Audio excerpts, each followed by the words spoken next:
So hi guys, welcome back to my channel and I'm back again with another really interesting coding interview question video. So guys, like my last video, this problem is also part of the dynamic programming questions in LeetCode and it is one of the top interview questions. And today we are going to solve it right here in this video. So guys, as you know that I do a lot of coding and programming related content, and if you are interested in my content and you want to learn something with me, then please do subscribe to my channel, hit the bell icon for further notifications, and please do not forget to give this video a big thumbs up and also share it with your friends as well. And guys, if you have any comments, questions, suggestions, feedback for my videos or anything you want to say to me, then please put them in the comment section below. I would be happy to address them sooner or later, but definitely I will address them. And now, without delaying this video any further, let's get started. So guys, let's first read the problem statement. And the problem statement is called as best time to buy and sell stock. So basically guys, I'll give you a bit of an example here. We have an array of prices and the array of prices is like that, and we have to select a single day when we are going to buy a stock and a single day definitely following after that day when we are going to sell that stock. And if you are buying a stock on a lower price and you are selling it on a higher price, then definitely you will make the maximum profit. So we have to select our selling day and buying day in such a way so that our profit is maximum. So guys, if you have been following my videos, then I did a similar video in which we had to total amount of profit which was made after buying and selling stocks in a ascending order, such that you buy a stock on one day and you can only sell that stock on a following day or in the next way, such that their total profit will be maximum. But in that problem guys, I will link down that problem also, but in that problem guys, the difference was that we can buy the stock on any day and we can sell the stock on any day, and we can buy and sell stock any number of times. But here we have to select a single day actually to buy the stock and a single day to sell the stock. So I hope both the examples are clear to you guys. This example is pretty straightforward. So if we buy the stock on day number 2 when the price is 1, and if we sell it on day number 5 when the price is 6, then our profit will be maximum, which is 5. So 5 should be our answer. And in this example too, we can definitely say that the prices are in a decreasing order. So in that case, our output will be 0, because we definitely do not want to go into loss. So we will never buy a stock on, let's say, day number 1 and sell it on next day when we are in a loss. Other also one scenario guys, you can only buy and sell stock on the next day. So if I'm buying a stock on day number 1, then I can only sell it on day number 2. We cannot do that. I can buy the stock on day number 2 and I can sell it on day number 1. That cannot happen. So that is why the answer to this example was 5, because you can buy it on day number 2 and you can sell it on the upcoming day, which is 6. Let's look at the constraints guys. The constraints are also pretty straightforward. The length of the prices, that means the length of the array is from 1 to 10 to the power 5, and the values are always positive from 0 to 10 to the power 4. So guys, I guess the problem statement looks a pretty straightforward, and let's get started with the solution. So again, like my last video guys, for this problem also I am going to show you brute force approach first, and then we are going to go into the dynamic programming or the much optimized solution for this.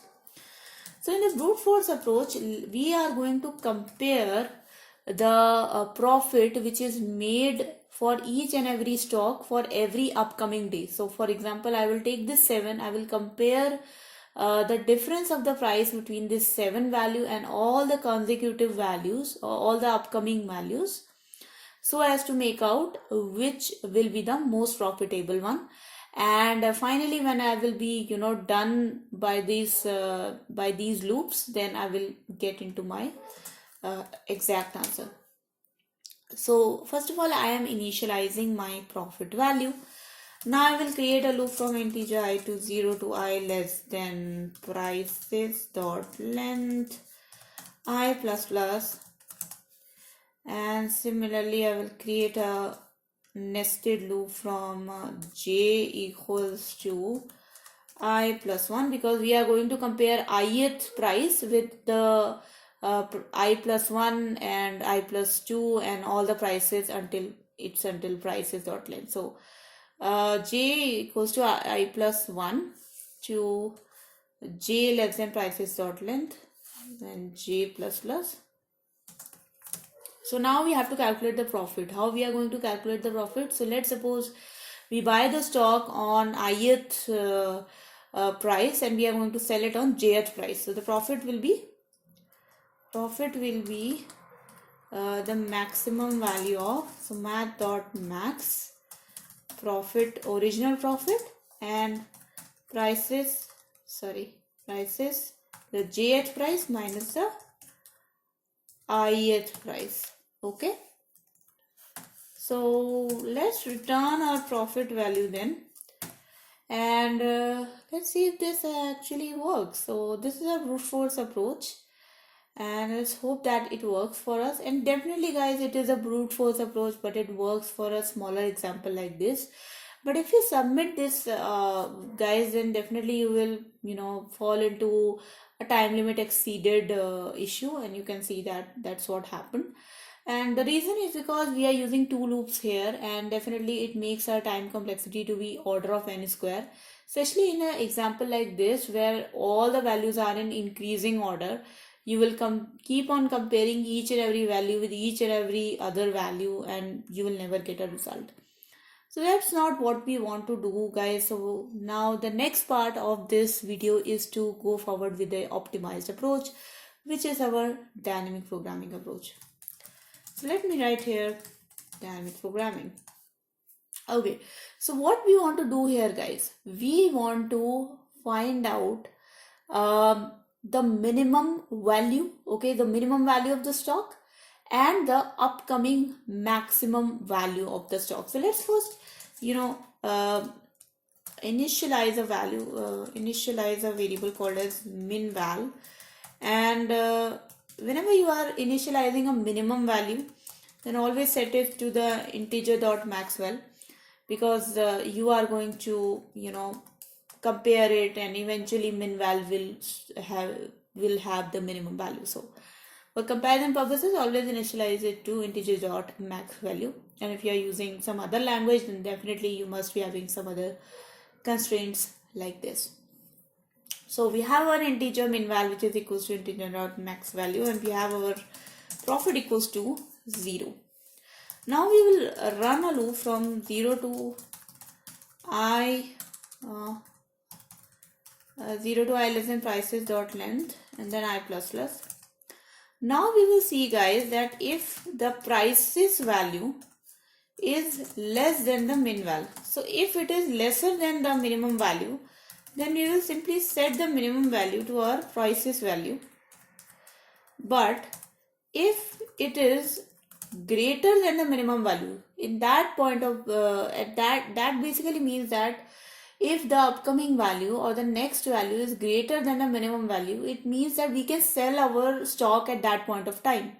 So what we can do is we can simply calculate the difference of value between the ith price and the min val.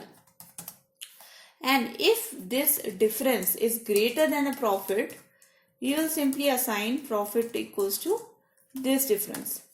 And if this difference is lesser than the profit, then what will that mean? That the next value which you have encountered into the array is not making that much of a difference, or it's not the highest price in the array or in the consecutive next value array. Okay. And finally, guys, when this for loop will be completed, if you return the profit, it will actually contain your it will actually contain your maximum profit value. So let's run this code, guys, Let's see if this works or not, and you can definitely see guys that this actually works and your answer matches the expected answer. Now let's submit this code guys, and let's see if the submission is accepted. And the submission is also accepted guys. Let's go and see some statistics. So yes guys, all the test cases are being passed and the runtime and the memory consumption are pretty much acceptable. So that was the video guys. Here we took a dynamic programming approach and we solved this problem in order of n time complexity, where the brute force was taking order of n square time complexity. I hope you guys enjoyed this video guys and you learned something from it, and hopefully your coding practice has become a little bit better. And thank you so much for watching guys. I again request you all in the end to please do subscribe to my channel, hit the bell icon for further notifications, and please give this video a big thumbs up and share it with your friends as well. If you have any comments, questions, suggestions, feedback for me, please put them in the comment section below. And I post here videos every day from Monday to Friday, unless I have some other issue or I'm busy or something. And yes guys, so thank you so much for watching, and I'll meet you guys next time. Bye bye.